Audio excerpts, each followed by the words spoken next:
Hello, dear students. How are you all? But I hope you all are fine and healthy. So, welcome to your SST classes. Bacho, I am your SST teacher, and from now on, I'll be teaching you all SST.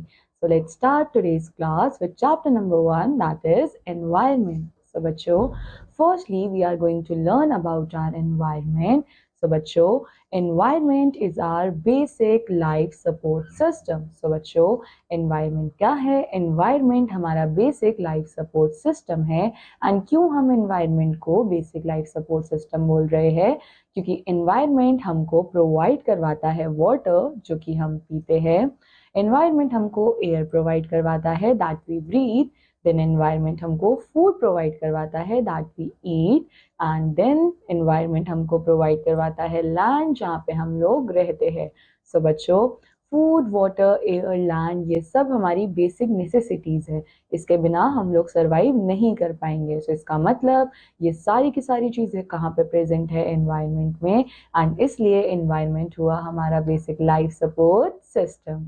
ना बच्चों, environment refers to interaction of humans and all other living forms with physical aspects of earth. So बच्चों, environment का मतलब क्या होता है? इसमें interaction होती है humans की by all the other living forms with the physical aspects of earth। यानी कि इसके अंदर humans and other living forms क्या करते हैं?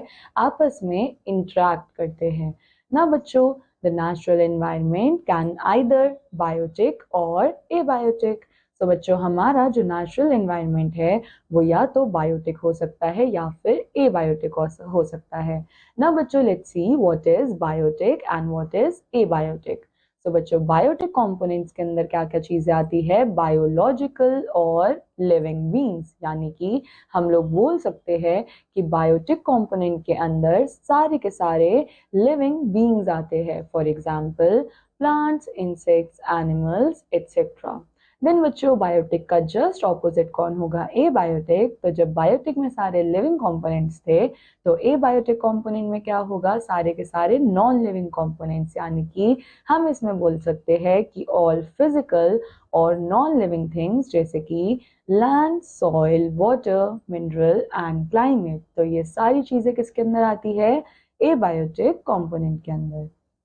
नाउ बच्चों, the human environment refers to anything to be created by humans। so बच्चों, हम लोग human environment किसको बोलते हैं? उन सारी चीजों को जो कि किसके थ्रू बनाया जाता है? Through humans। जैसे कि बच्चों, humans बनाते हैं mines, bridges, buildings, manufacturing etcetera. यानी कि जो भी चीजें humans बनाएंगे उनको हम लोग क्या बोलने वाले हैं? Human environment. ना बच्चों, नेक्स्ट हमारे पास है natural environment. So natural environment consist करता है lithosphere, hydrosphere, atmosphere and biosphere. यानी कि हमारा नेचुरल एनवायरनमेंट जो है वो इन 4 चीजों से मिलकर बनता है। सो बच्चों, we will discuss all these 4 components in detail now. So बच्चों, now let's start with lithosphere. So lithosphere क्या होता है? लिथोस्फेयर को हम लोग क्रस्ट भी बोलते हैं। एंड बच्चों, lithosphere outer most solid layer होती है हमारे अर्थ की। यानी कि हमारे अर्थ की जो आउटर मोस्ट लेयर है उसका नाम क्या होगा? लिथोस्फेयर या फिर क्रस्ट। ना बच्चों, the crustal blocks of earth can be categorized as under। so बच्चों, इन्होंने क्या बोला कि हम लोग अर्थ के क्रिस्टल बॉक्स को कैसे कैटेगराइज कर सकते हैं?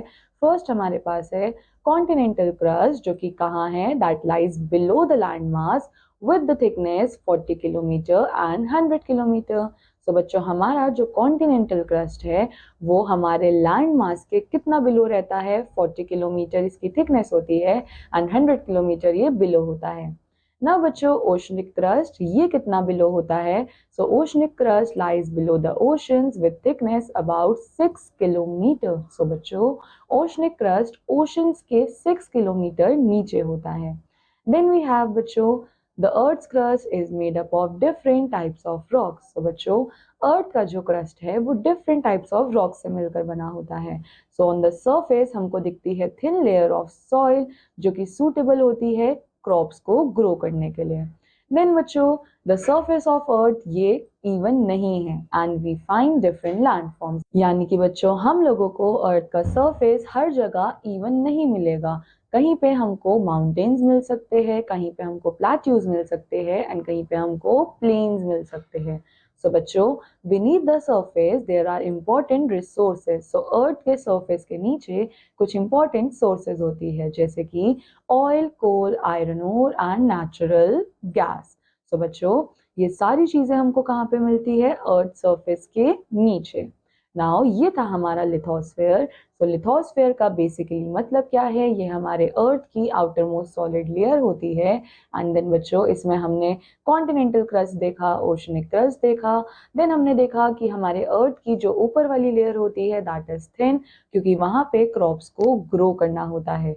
देन अर्थ का सरफेस हर जगह इवन नहीं होता, कहीं पे हमको माउंटेन्स देखने को मिलते हैं, कहीं पे प्लेट्यूज एंड कहीं पे प्लेन्स। एंड बच्चों beneath the surface of earth हमारे पास नेचुरल रिसोर्सेज या फिर इंपॉर्टेंट रिसोर्सेज होती है, जैसे कि ऑयल, कोल, आयरन एक्सेट्रा।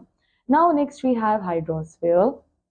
सो बच्चों हाइड्रोस्फीयर रेफर करता है to all forms of water, यानी कि हाइड्रोस्फीयर में हम किसके बारे में बात करने वाले हैं? पानी के बारे में। And that also about every type of water. So बच्चों हमारे अर्थ पे वाटर कहाँ कहाँ पे है? Oceans, lakes, seas, rivers, glaciers, ice, snow, water vapour etcetera. ना बच्चों वाटर जो है वो इम्पोर्टेंट है हमारी डेली लाइफ में, क्योंकि हम लोगों को डोमेस्टिक पर्पस के लिए वाटर चाहिए होता है। फार्मर्स को बच्चों एग्रीकल्चरल एक्टिविटीज के लिए वाटर चाहिए होता है एंड इंडस्ट्रीज में भी मैन्युफैक्चरिंग के लिए हम लोगों को वाटर चाहिए होता है।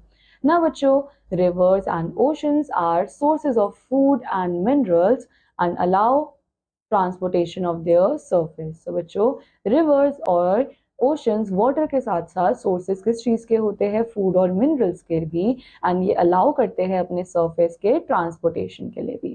सो this was all about hydrosphere. Now next we have atmosphere. So बच्चों एटमॉस्फेयर क्या है? लेयर है एयर की जो कि हमारे अर्थ को सराउंड करती है, यानी कि एटमॉस्फेयर हम किसको बोल रहे हैं? हमारे अर्थ की एयर को। सो बच्चों एयर क्या है? एयर मिक्सचर ऑफ गैसेस है। सो हमारी एयर के अंदर होता है नाइट्रोजन जो कि 78% है। देन वी हैव ऑक्सीजन जो कि 21% है, कार्बन डाइऑक्साइड जो कि 0.6% है, and then we have other gases also. So बच्चों नाइट्रोजन का कंटेंट सबसे ज्यादा होता है हमारे एयर में। देन उसके बाद वी हैव ऑक्सीजन एंड उसके बाद हमारे पास अदर गैसेस जो है वो बचती है। सो हमारे एटमॉस्फेयर की मेन 5 लेयर्स होती है: troposphere, stratosphere, mesosphere, thermosphere and exosphere. So बच्चों एटमॉस्फेयर की मेन 5 लेयर्स है, जिसमें हमारे पास ट्रोपोस्फेयर, स्ट्रेटोस्फेयर, मीजोस्फेयर, थर्मोस्फेयर और एक्सोस्फेयर होता है ना बच्चों।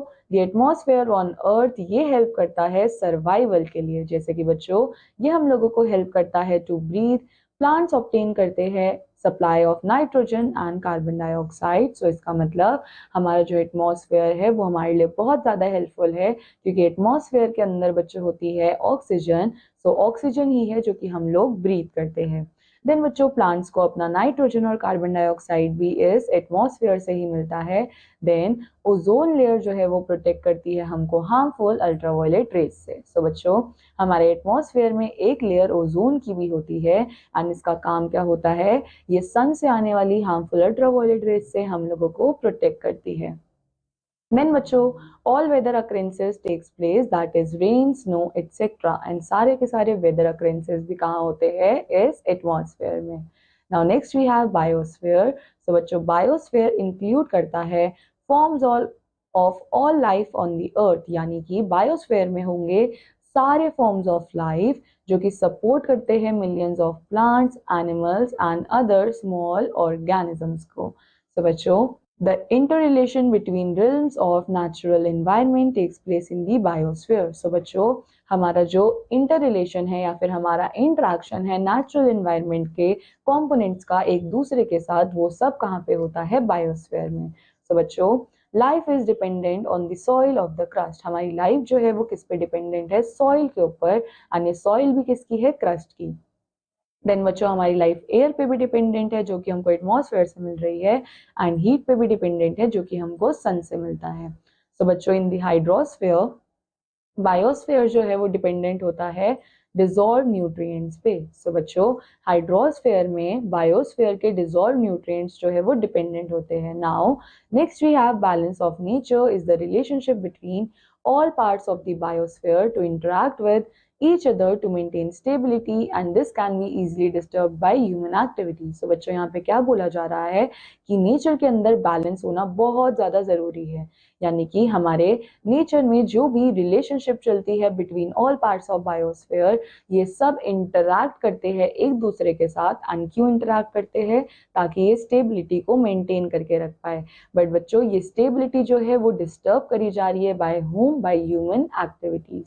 Now next we have ecosystem. So बच्चों इकोसिस्टम क्या होता है? Group of plants, animals and physical environment which they interact. So बच्चों इकोसिस्टम में हम लोग बात करते हैं सारे प्लांट्स की, एनिमल्स की और फिजिकल एनवायरनमेंट की, यानी कि हमने बायोटिक और एबायोटिक कंपोनेंट दोनों को इकोसिस्टम के अंदर क्या करा है? इंक्लूड करा है। एंड हम इनके बीच में इंटरैक्शन की बात कर रहे हैं, जैसे कि हमारे पास है soil, water, rocks etcetera, and every element in the ecosystem वो इंटरैक्ट करता है अदर एलिमेंट के साथ। ना बच्चों इकोसिस्टम के अंदर बायोटिक और एबायोटिक कंपोनेंट दोनों ही होते हैं, एंड इसकी हेल्थ डिपेंड करती है among the balance between its members and environment. यानी कि इकोसिस्टम की हेल्थ किसके ऊपर डिपेंड करेगी? उसके मेंबर्स के इंटरैक्शन के बीच में। ना बच्चों next point we have all the elements of the ecosystem are tied together by heat and light of the sun। so बच्चों ecosystem के अंदर जितने भी elements है ये सब एक दूसरे के साथ कैसे टाई हो रखे हैं? by the heat and light, जो कि कहाँ से मिल रही है? sun से, and weather of that region। ना बच्चों इकोसिस्टम जो है वो छोटा हो सकता है एज पॉन्ड और बड़ा हो सकता है एज लार्ज डेजर्ट। सो बच्चों लार्जर इकोसिस्टम को हम लोग बोलते हैं specific kinds of vegetation. So larger ecosystem अपनी स्पेसिफिक वेजिटेशन के लिए जाने जाते हैं, जैसे कि tropical rain forest, tundra etcetera. And बच्चों हर इकोसिस्टम में प्लांट्स एंड एनिमल्स जो है वो अपने आप को अडेप्ट कर लेते हैं उनके एनवायरनमेंट के अकॉर्डिंग।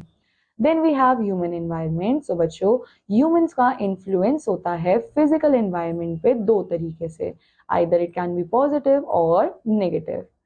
ना बच्चों we have positive and negative impact. So positive क्या होता है कि हम लोग बिल्डिंग्स बनाते हैं, वहां पे रहते हैं और काम करते हैं, हम लोग क्वायरिंग करते हैं एक्टिविटीज फॉर मिनरल्स, देन हम लोग कंस्ट्रक्शन एक्टिविटीज करवाते हैं, डैम्स हमको वाटर और हाइड्रो इलेक्ट्रिसिटी प्रोवाइड करवाती है, और अर्बनाइजेशन हमको अच्छे से रहने में हेल्प करती है। बट इसके नेगेटिव्स क्या है? हमारे ह्यूमन एक्टिविटीज की वजह से फॉरेस्ट जो है वो क्लियर हो रहे हैं, इसकी वजह से हमारे होल्स क्रिएट हो रहे हैं नेचर के अंदर, जिससे सॉइल लॉस हो रहा है और लैंडस्लाइड्स हो रहे हैं, लैंडस्केप जो है वो चेंज हो रहे हैं, लैंडस्केप्स बार बार चेंज हो रहे हैं, एंड नेचुरल वेल्थ जो है वो कन्वर्ट हो रही है रिसोर्सेज में, एंड देन मेन सबसे ज्यादा important pollution. Now next we have conservation. So बच्चों कंजर्वेशन का मतलब क्या होता है कि हमको प्रोटेक्ट करके चलना है हमारे नेचर को और प्रिजर्व करना है नेचुरल रिसोर्सेज को फॉर द फ्यूचर। नाउ उसके लिए हमको क्या करना है? We need to use the available natural resource in a way कि वो इनफ रहे for now and future generation. So बच्चों हमको हमारी नेचुरल रिसोर्सेज को ओवर यूज नहीं करना है, उनको एक्सप्लॉइट नहीं करना है। Then next we have, if we wish nature and its resources to remain the way they are, we need to use them efficiently and take only as much as is needed। So बच्चों अगर हम लोग ये ठान ले कि हमको हमारी नेचुरल रिसोर्सेज को वेस्ट नहीं करना है, तो उसके लिए हम क्या कर सकते हैं? हम उसको लिमिटेड वे में यूज कर सकते हैं, एंड जितना जरूरत है खाली उतना ही ले। देन बच्चों ह्यूमन इंटरेक्शंस की वजह से लॉस हो रहा है सर्टेन इकोसिस्टम का, सो इसलिए हम लोगों को ह्यूमन इंटरेक्शंस को या तो बंद कर देना चाहिए या फिर मॉडिफाई कर देना चाहिए।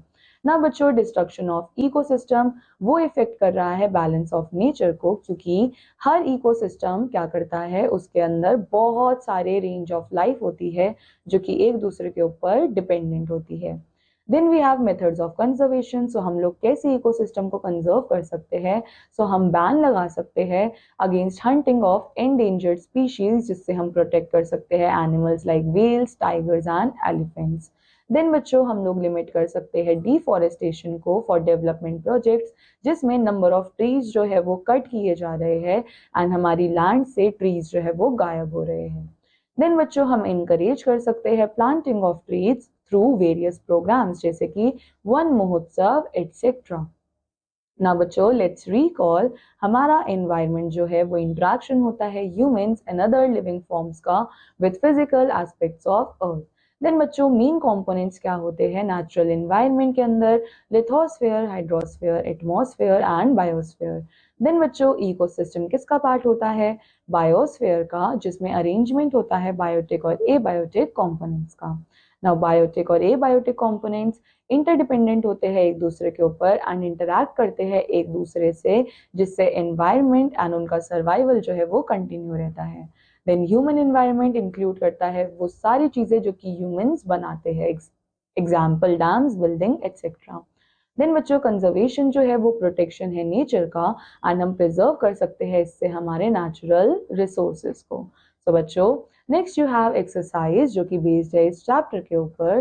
सो बच्चों this completes our chapter. I hope आप सब लोगों को ये चैप्टर समझ आया होगा। आई वांट यू ऑल कि आप इन एक्सरसाइजेस को अच्छे से प्रैक्टिस करो and I will meet you in the next chapter. Till then take care, bye bye.